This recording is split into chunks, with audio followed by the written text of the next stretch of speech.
제가 정말 큰 소리로 노래를 하거나 찬양을 할 수 있는 공간은 저희 차입니다. 그래서 음악을 크게 틀고 찬양하면서 막 높은 음이 올라갈 때 높은 음이 올라간다고 믿고 있는 거죠. 근데 실상 그렇지 않잖아요. 그러니까 제가 그 높은 음으로 느끼면서 막 노래를 했을 때에 이 노래 좋다라고 느꼈을 때의 그 감정. 예수님 여러분 반갑습니다. 예스 원프클럽 5번째 시간에 오신 여러분들을 진심으로 환영합니다. 우리가 오늘도 이 3가지를 먼저 기억한 다음에 바로 본론으로 들어가 보도록 하겠습니다. 책을 읽어오시고 온라인 리뷰를 보시고 온라인 소그룹에 참여하시는 것 꼭 하실 수 있기를 다시 한번 부탁드립니다. 오늘은 5번째 시간으로 제3부 진정한 영적 감정을 분별하는 방법 첫 번째 시간을 함께 나눠보려고 합니다.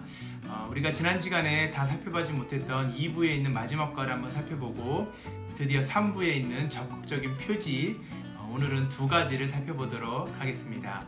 자, 우리가 오늘도 본론 들어가기 전에 먼저 지난주에 살펴봤던 내용을 다시 한번 간략하게 정리를 해보고 그 다음에 오늘 나눌 내용으로 들어가 보도록 하겠습니다. 우리가 지난주에 참된 믿음을 판단하는 근거가 될 수 없는 표지들을 살펴보았죠. 모방된 거짓 사랑에 대한 얘기했습니다. 사탄이 사랑도 모방할 수 있다 이런 얘기를 했어요. 그래서 가짜 다이아몬드는 언제나 많다라고 얘기를 했고 끝까지 견디는 사랑이 진짜 사랑이다라는 이야기를 했습니다. 우리가 2번째로는 지난주에 한꺼번에 쏟아지는 감정들에 대한 얘기를 했었죠. 구원받지 못한 사람들도 진짜와 비슷한 종류의 감정을 경험할 수 있다 이런 얘기를 했습니다. 그러면서 지옥에 대한 두려움으로 그 지옥을 피하기 위해서 하나님을 믿겠다라고 말하는 사람들, 그리고 그 다음에 마음속에 지옥을 피했다라는 생각 때문에 평안과 위로가 있는 경우에 죄에 대한 자각이 아니기 때문에 참된 신앙이라고 말하기는 어렵다라는 이야기를 우리가 해보았습니다. 그 다음에는 우리가 짜 맞춰진 영적 경험의 순서들을 이야기했죠. 그래서 하나님께서 죄인들을 구원하실 때 그 영혼을 무기력함 가운데 두시고 죄를 깨닫게 하시고 그 하나님 앞에 돌아오게 하시는 과정이 성경에 많이 기록이 되어 있어요. 그래서 그것이 틀린 이야기는 아닙니다. 그러나 그 과정을 거쳤다고 해서 반드시 이 사람이 구원을 받았다라고 판단할 수 있는 그런 근거가 될 수는 없다는 이야기를 했습니다. 그리고 우리가 겉으로 드러나는 봉사와 섬김과 또 금방 식어버리는 찬양의 감정을 간단하게 정리했었죠.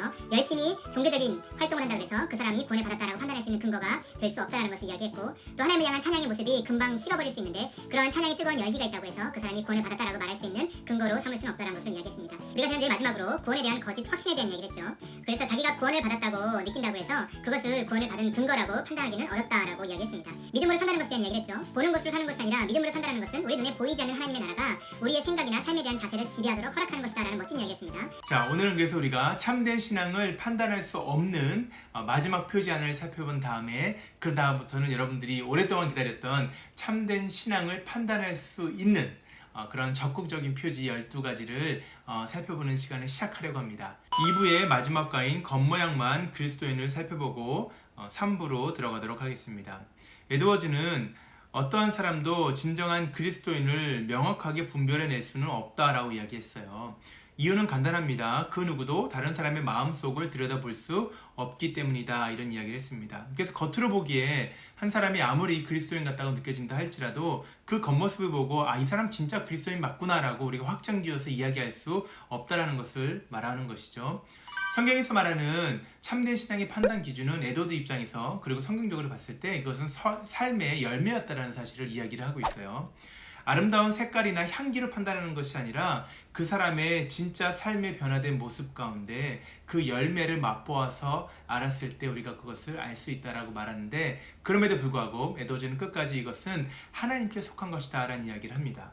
그래서 로마서 2장 29절에 나온 것처럼 이 모든 것들은 결국은 하나님께로부터 온 것이다 라는 이야기로 마무리를 하고 있다는 것입니다. 에드워즈가 2부에서 다룬 12가지의 소극적인 표지, 참된 신앙을 판단할 수 있는 근거가 될 수 없는 표지를 우리가 살펴보면서는 반드시 기억해야 될 것이 있습니다. 그것은 뭐냐면 이런 것을 우리가 배웠다고 해서 다른 사람의 신앙을 우리가 판단해서는 안 된다는 것이에요.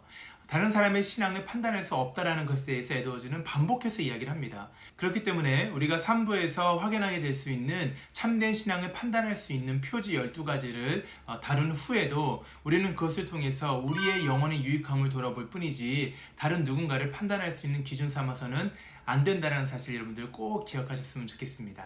자, 드디어 이제 우리가 3부로 넘어왔습니다. 많은 분들이 책을 자꾸 뒤로 넘겨가면서 언제쯤 좋은 얘기 해줄까 생각했을 거예요.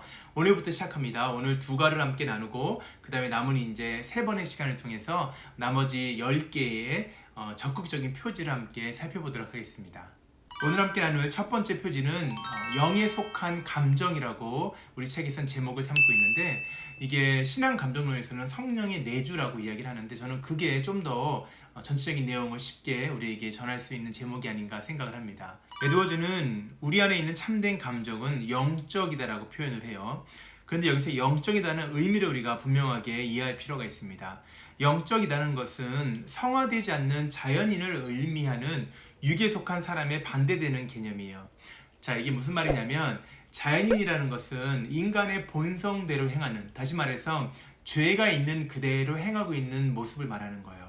그러니까 자연인이라는 것이 좋은 의미가 아니라 성경에서 말하는 자연적인 모습은 인간의 본성에 충실한 것이기 때문에 조금 부정적인 개념이라고 생각할 수 있겠죠. 그래서 영에 속했다라는 표현은 이 자연인, 다시 말하면 육에 속한 사람에 반대되는 개념이라는 것입니다. 이것은 육에 속한 사람의 반대 개념이지 단순하게 육신에 반대되는 사람의 영혼에 대한 개념이 아니다라는 사실을 우리가 분명히 기억했으면 좋겠습니다. 그래서 에드워즈는 이것을 거룩하다라고 표현하기도 해요. 이렇게 정리해 볼 수 있습니다. 그리스도인들은 하나님의 영으로 다시 태어났다는 거예요. 그리고 그들 속에는 성령 하나님, 거룩하신 영인 성령 하나님께서 내주하시기 때문에, 항상 함께 하시기 때문에 그들이 거룩한 사람, 영적인 사람, 다시 말하면 신령한 사람들이 된다라고 말하는 것이에요. 에드워즈는 성령이 내주하심을 빛의 개념으로 이야기를 하기를 원했습니다. 어떠한 물체에 빛이 비춰졌을 때 그 빛이 단순하게 그 물체에게 반사만 된다라면은 그 물체는 빛을 내는 물체라고 말할 수 없다라는 거예요. 그러나 만약에 그 빛이 어떤 물체에 들어와서 그 물체가 또 스스로 빛을 낼 수 있다면 그 물체는 빛을 내는 물체라고 말할 수 있는 것이죠. 쉽게 말하면 달과 태양을 생각하시면 돼요. 성도는 태양 같은 존재라는 것이죠. 단순하게 빛을 반사하는 존재가 아니라 태양, 빛을 스스로 낼 수 있는, 성령께서 우리 안에 계셨을 때 그 성령의 빛이 우리를 통해서 밖으로 비춰진다는 거예요. 이게 중요한 것입니다. 내 안에서 빛이 발생되는 새로운 존재가 된다고 이야기하는 것입니다. 또는 에드워즈는 이 포도나무와 가지의 이야기를 하고 있어요. 포도나무의 진액이 가지가지마다 전달이 되어서 모든 가지에 그 포도나무의 진액이 흘러가는 것처럼 성도의 삶 가운데도 이 성령의 거룩하심이 흐르고 있다는 것을 이야기하는 거예요. 그래서 성도는 반사체가 아니라 발광체이며, 성도는 포도나무에 접붙임 바 되어 있는 가지가 되어서 그 진액이 흘러간다는 것이죠. 그래서 그 본성이 달라진다는 이야기를 하고 있는 것입니다. 우리 책 165페이지에 이렇게 정리합니다. 성령은 그리스도인들의 마음속에 삶의 샘으로 내주하면서 그의 아름답고 신적인 본질인 거룩함을 그들의 삶 속에 부어준다. 또한 성령은 그리스도인들로 하여금 하나님의 신령한 영적 아름다움과 그리스도의 기쁨을 공유할 수 있게 한다라고 말하는 거예요.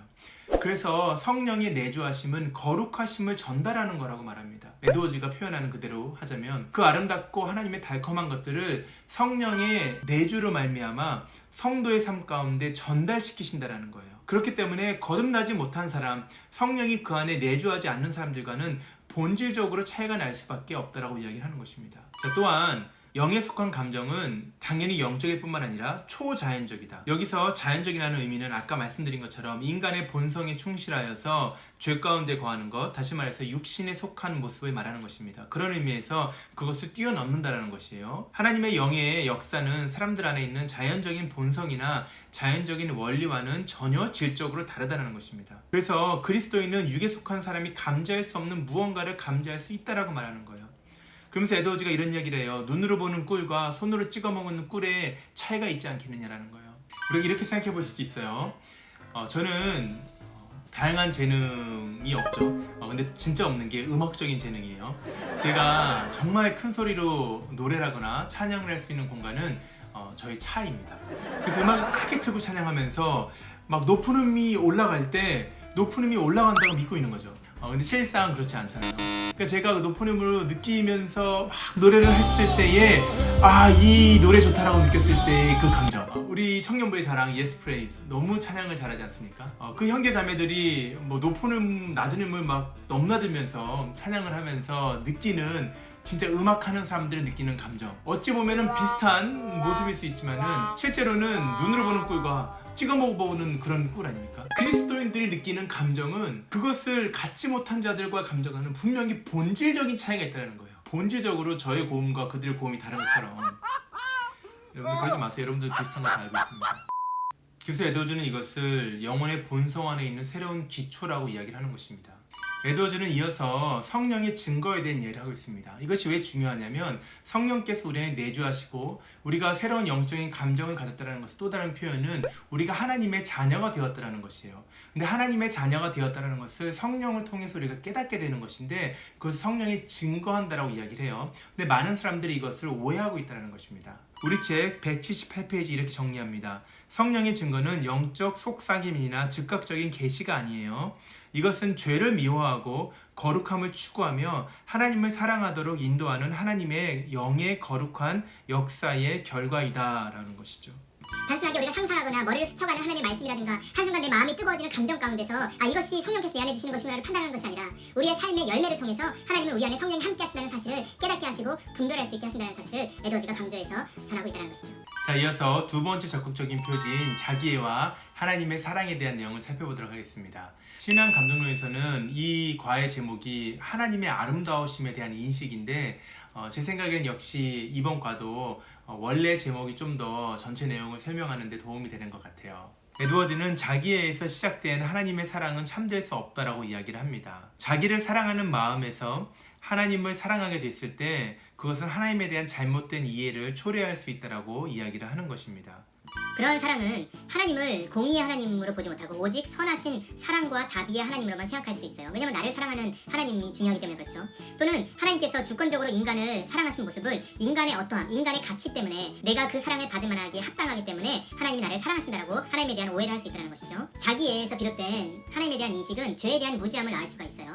나랑 하나님이 큰 차이가 없다고 느낍니다. 그래서 하나님의 거룩하심을 이해하지 못해요. 하나님이 얼마나 죄를 미워하시고 그 죄를 증오하시는지에 대해서 충분히 이해하지 못하기 때문에 죄를 가볍게 여길 수 있다는 것입니다. 마지막으로 에드워즈는 자기애에서 시작된 하나님에 대한 인식이 하나님에 대한 막연한 긍정적인 사고를 낳을 수 있다고 이야기를 해요. 그래서 하나님은 축복의 하나님이신 거죠. 나를 언제나 사랑하시고 나의 죄를 언제나 용서하시고 나를 한번 구원하시기 때문에 그 하나님 끝까지 그것을 이루실 것이다라는 그냥 막연한 긍정적인 사고로 하나님을 바라보게 된다는 거예요. 그러나 그것은 하나님을 오해하는 것이죠.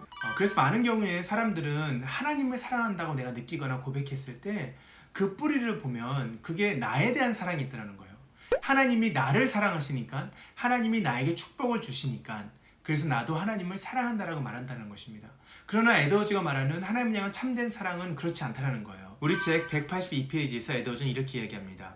진정으로 하나님을 사랑하는 가장 깊은 동기는 지극히 사랑스러우신 하나님의 본질에 있다. 이러한 의미입니다. 진정한 그리스도인은 먼저 사랑받기에 합당하신 하나님과 그리스도의 위대하심 그리고 그의 영광을 바라본다는 거예요.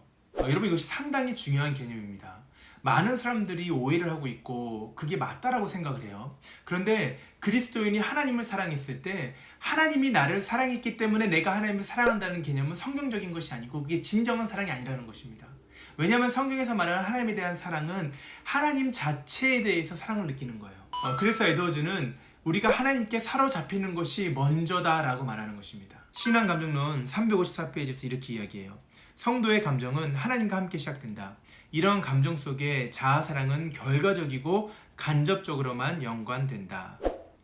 여러분 여기서 에드워즈가 주장하려는 것을 여러분들이 이해하실 수 있겠습니까? 자기애라는 것이 얼마나 무서운 것인지 우리가 깨달아야 되는 거예요. 우리가 나를 사랑하고자 하는 본능이 있기 때문에 그 모든 것이 그 사랑 안에서 해석되는 거예요. 심지어는 하나님과의 관계도 그렇다는 것이죠. 그래서 하나님이 나를 사랑하신다는 조건하에 내가 하나님을 사랑하겠다라고 우리가 고백하는 것이 많은 경우 우리의 모습이라는 것입니다. 그러나 실제로 우리와 하나님과의 관계에 있어서는 그러한 사랑이 진짜 사랑이라고 말할 수 없다는 거예요. 우리는 하나님 자체로 사랑이 충만해야 되는 거예요. 제가 자연 다큐멘터리를 참 좋아하거든요.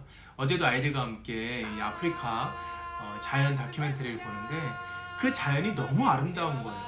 그래서 화면 속으로 보는 거였지만 그냥 그것을 보고 있는 것만으로도 마음에 막 힐링이 되는 거 있잖아요. 그게 아름다움이죠. 그 아름다움에 제가 매료되는 것입니다. 그래서 그 자체만으로도 내 안에 있는 만족이 느껴지는 거. 그 아름다움이 얼마나 추상적인 것이고 그 아름다움이 얼마나 나랑 멀리 있는 것처럼 우리가 생각할 수 있지 않습니까? 그런데 그렇지 않다는 거예요. 우리가 아름다움을 참된 아름다움을 발견했을 때에는 그 아름다움 가운데 내 마음 가운데 참 만족이 일어난다는 것입니다. 그게 해주는 게 뭐가 있어요? 자연이 폭포가 하늘이 별이 땅이 나에게 해준 것이 무엇이 있습니까? 그런데 그것이 나에게 만족을 주는 것이죠. 하나님에 대한 사랑도 어쩌면 이러한 개념으로 이해하면 좋을 것 같아요. 하나님 자체가 너무나 아름답다라는 것이죠. 그래서 우리는 하나님이 나에게 무엇을 해주는 거와는 상관없이 하나님 자체를 사랑할 수밖에 없다라는 거예요. 그만큼 하나님은 아름다운 분이시라는 거예요. 우리가 이것을 깨달을 때 참 사랑이 시작되는 것입니다. 그리고 그 다음에 그렇게 아름다우신 분이 나를 사랑하셨고 나를 깨닫게 되는 것이죠. 그게 에드워즈가 말하는 참 사랑의 시작인 것입니다. 자, 그렇기 때문에 에드워즈는 영적 감사 또한 하나님에 대한 사랑에서 흘러나오는 것이 맞다라는 거예요. 죄인을 향한 하나님의 사랑이 있잖아요. 그러면 그 사랑을 바라봤을 때 우리가 감사하지 않습니까? 그러나 죄인을 사랑했다라는 그 사랑의 행위 때문에 감사한 것이 아니라 하나님께서 도덕적으로 무결하다라는 것, 하나님께서 도덕적으로 완전하신 분이라는 사실을 깨달아서 그런 하나님이 죄인을 사랑하신다라는 것이 감사한 것이죠. 그래서 우리는 하나님의 완전하심을 끊임없이 묵상해야 되는 것입니다. 에드워즈가 우리 책 191페이지에서 이렇게 이야기합니다. 하나님 안에서의 즐거움은 그분이 주시는 축복 때문이 아니라 하나님의 위대하심과 완전하심에서 생기는 것이다. 그리스도를 통한 구원의 방법이 즐거운 것도 하나님의 구원의 방법에 드러나는 그분의 완전하심 때문이다. 여러분, 이거 진짜 중요한 이야기 아닙니까? 성도의 삶에 있어서 성도들이 느끼는 기쁨과 즐거움들은 하나님께서 그들의 삶에 있어서 행하시는 일들이 가져다줄 유익함 때문에 생기는 것이 아니다라는 것입니다. 오히려 하나님께서 행하시는 일들 가운데서 그들이 발견하게 되는 하나님의 하나님 되신, 하나님의 완전하심과 온전하심, 그리고 그분의 아름다움 가운데 그것을 보게 되고 그 모습을 묵상하게 되어서 그 자체에서 오는 즐거움과 기쁨이 있다는 것이에요. 물론 성도의 삶 가운데 하나님 주시는 유익이 있죠. 하나님이 행하신 놀라운 일들이 우리 삶 가운데 주는 기쁨과 감사가 있죠. 그러나 그것이 그들의 기쁨과 감사의 가장 큰 원인이 되어서는 안 된다는 것입니다. 성도들은 하나님만으로 기뻐하고 감사하는 것입니다. 사랑하는 청년 여러분, 여러분들도 하나님의 어떠하심에 매료되시기 바랍니다. 하나님의 아름다우심을 묵상하시기 바랍니다. 하나님이 어떤 일을 하셨는가는 하나님이 어떠한 분인가를 이해할 때 어떤 일을 하셨는가에 대한 올바른 이해가 있을 수 있는 것 같아요. 자, 여러분 어떠셨습니까? 우리가 오늘 참 중요한 이야기를 많이 나눴습니다. 여러분들의 삶 가운데 이 이야기가 다시 한 번 더 곱씹어지고 또 함께 나누는 온라인 소그룹을 통해서 이것이 여러분 삶 가운데 열매를 맺을 수 있기를 주의 이름으로 축복합니다. 오늘도 부탁합니다. 다음 주에 만나요.